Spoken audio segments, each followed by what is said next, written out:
what I could be bitching about is anyone who is overly excited or overly pessimistic about the Assad regime finally falling after however many decades, right?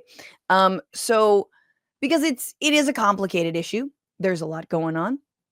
And I wanted to just break it down for everybody and sort of bitch about maybe some of the US's gleefulness that I don't particularly love. But if you didn't know, yes, the Assad regime fell. I think it was Friday or Saturday night, which means for me, I won't be trolled by Jimmy Dore saying that, I'm Al Qaeda.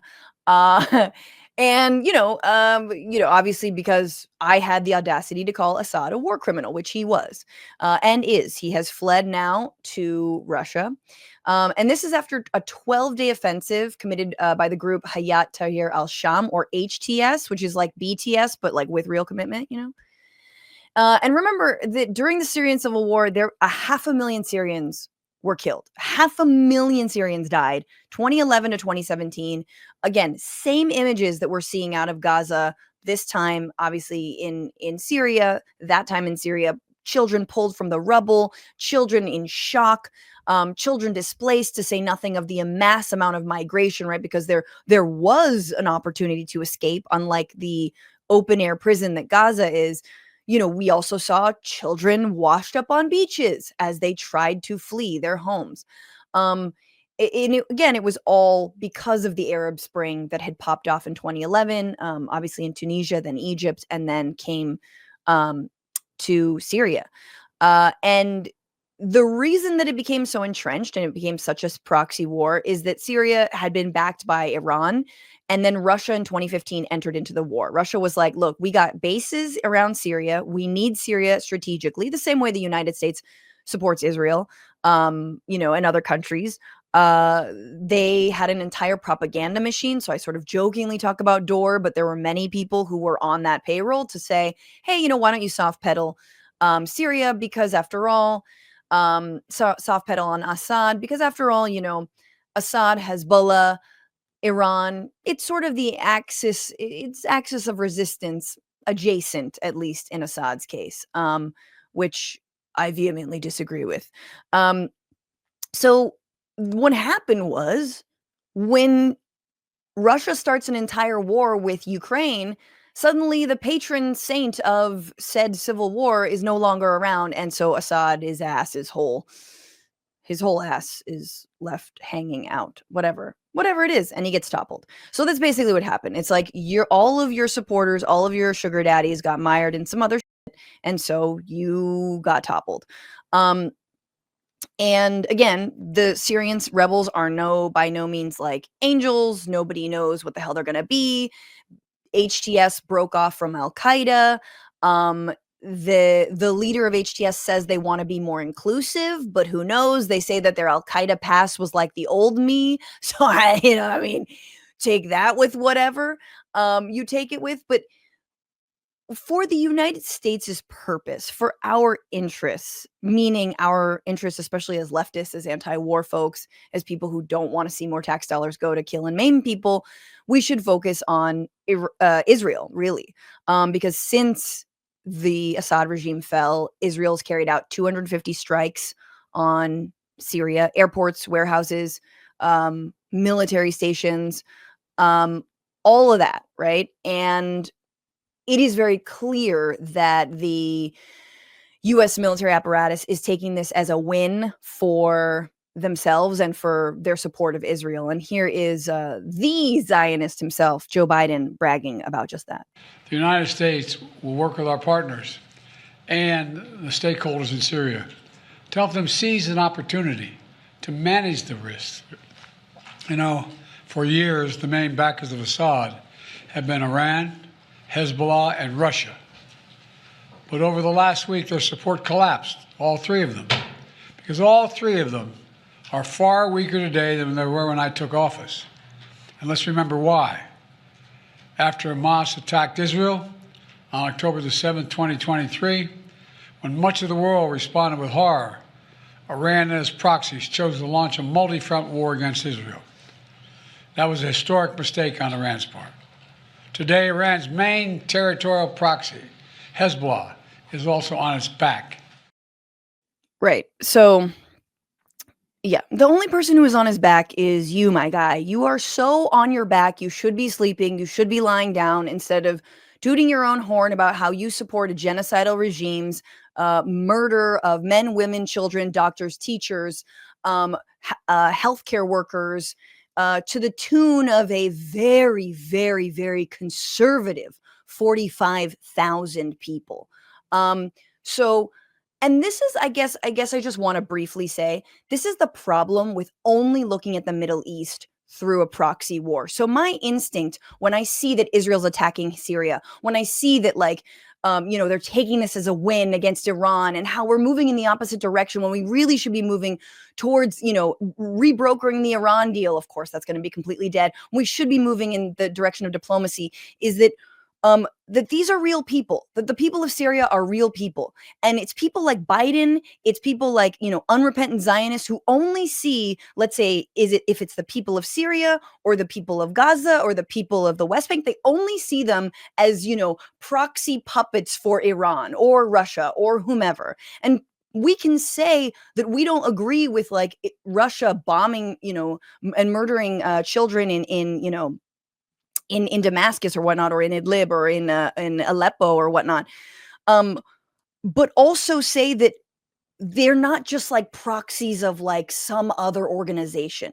You know what I mean? Like that is Biden's response, is like, we're taking this as a win.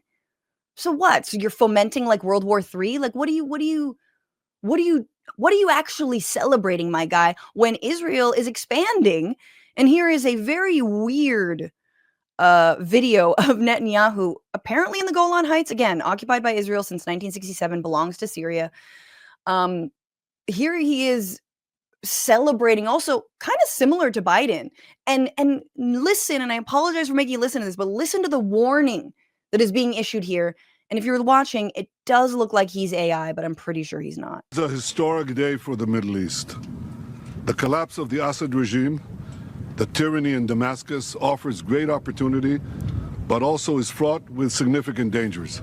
This collapse is a direct result of our forceful action against Hezbollah and Iran. It's not. Like, I'm sorry. The other thing is, like, it's not. It really, you know what this collapse is a result of? It's Putin. It's Putin being like, Oopsies, got overstretched. Oopsies, should not have started to invade Ukraine and like screwed over my entire like economy situation. Like, oops. Like, it really like yeah. And Iran's there. Yeah, Iran, I guess, maybe feels stretched too. But like, I love that this is like, ooh. Here's the thing. We had to just genocide and ethnically cleanse all of Gaza. Like, they're back channeling this or reverse engineering it to make it look like that they were really trying to get Assad all the whole time. Shut up. Assad's main supporters. It set off a chain reaction of all those who want to free themselves from this tyranny and its suppression. But it also means we have to take action against possible threats. One of them is the collapse of the Separation of Forces Agreement from 1974 between Israel and Syria. This agreement held for 50 years. Last night it collapsed. The Syrian army abandoned its positions.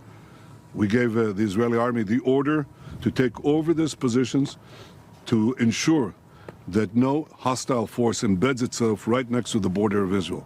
So we had to take over these positions in order that no other we have to be the hostile force to take over positions in Syria. Okay. This is a temporary defensive position until a suitable arrangement is found.